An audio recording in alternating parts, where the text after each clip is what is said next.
Welcome back. I'm Kyle Benzion, getting you caught up in the sports world. The world's best marathon runners must refocus and look ahead to the London Marathon this weekend after the bombings in Boston. The 33rd annual London Marathon was expecting 36,000 participants, but that number may drop some after the events in Boston. The CEO of the organizing group in London say police are prepared. As the Metropolitan Police have said, in the light of this, you always review your security plans. We have contingency plans in place for a number of eventualities, and this is the sort of thing that we look at. Whether by accident or design, the bombs in Boston went off well after the elite runners had finished. The men's and women's winners were not planning to race again so soon, but a wheelchair winner is among those planning to participate in London. And the Gator baseball team heads down to Fort Myers tonight to look for some revenge. Last time the Gators and Eagles squared off, FGCU swept Florida in Gainesville and averaged nearly 8 runs a game against Florida pitchers.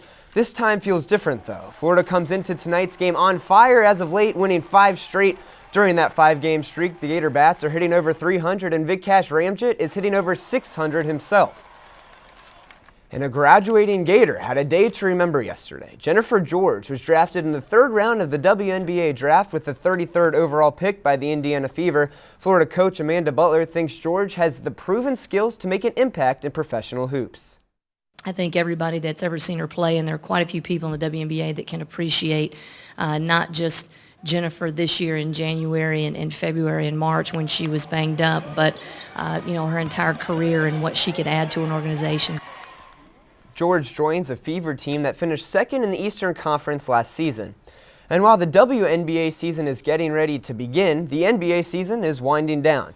The Orlando Magic were blown out again last night, 102-84, this time to the Chicago Bulls in Orlando's home finale.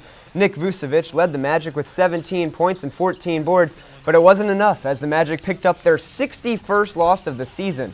And meanwhile, the Miami Heat are rolling as they rested all 5 of their starters and still won. The Heat knocked off the Cleveland Cavs 96-95 as Rashard Lewis led the Heat to their 7th straight win with 19 points. And after a meaningless game against each other tomorrow, the Magic and Heat are heading opposite ways, the Heat to the playoffs while the Magic to the draft lottery. And the Major League Baseball season is in full swing with 16 games on the schedule today. The Tampa Bay Rays try to snap their 3-game skid in Baltimore against the Orioles with Roberto Hernandez on the mound. The Atlanta Braves host the Kansas City Royals as they try to improve to 12-1 on the season.